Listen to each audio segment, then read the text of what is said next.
इस दास ने इस परमात्मा को खूब पहचाना और लगभग सन 1994 से आज 2011 आ गया है, 17 वर्ष के करीब हो गए हैं। और जो सुख और जो स्थिति पे परिवर्तन इन पुण्यात्माओं में किया है, जो दास देख रहा है कि जिनके पास साइकिल नहीं थी, दो कार चले उनके।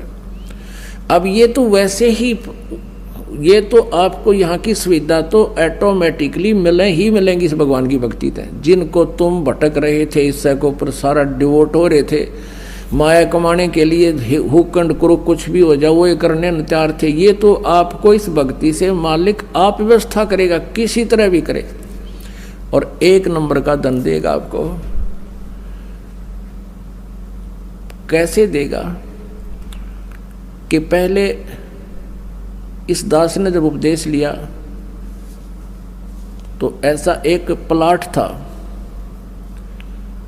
वो प्लाट लिया 4,000 रुपये का, और 2 साल के अंदर अंदर ही 1.5 वर्ष के बाद उसके आसपास से बाईपास निकल गया।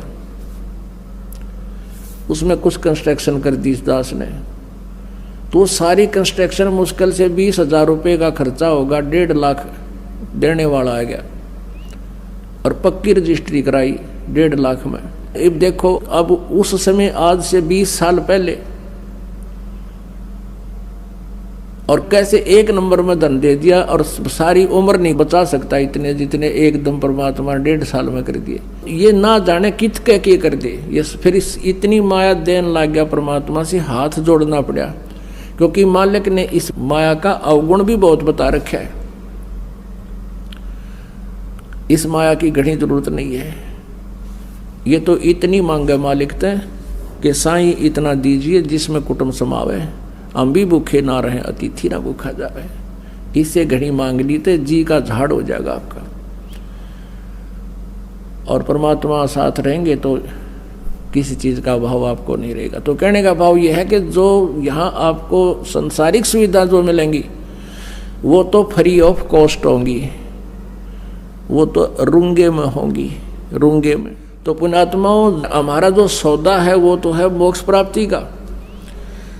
यो सौदा हम मोक्ष वाला तोल कर दे रहे हैं आपको, और ये देंगे रुंगे में, जो सुख सुविधाएं आपको यहाँ की चाहिए वो रूंगा मीन परमात्मा। जैसे आपने गेहूं बीज दिया, जिससे क्या होता है कि मेरे बालक भूखे ना मरे, मेरा परिवार अन्न प्राप्त करे, लेकिन उसके साथ साथ भूस तो अपने आप होगा ही होगा। वो भूस तो हो, वो तूड़ा तो बनेगा। तो पुण्यात्माओं, ये वो भक्ति है जिसमें ये माया रूपी भूस तो आपको प्राप्त होगा ही होगा, और साथ में जीवन और बचेगा, वो गेहूं मिलेंगे, यानी मोक्ष मिलेगा।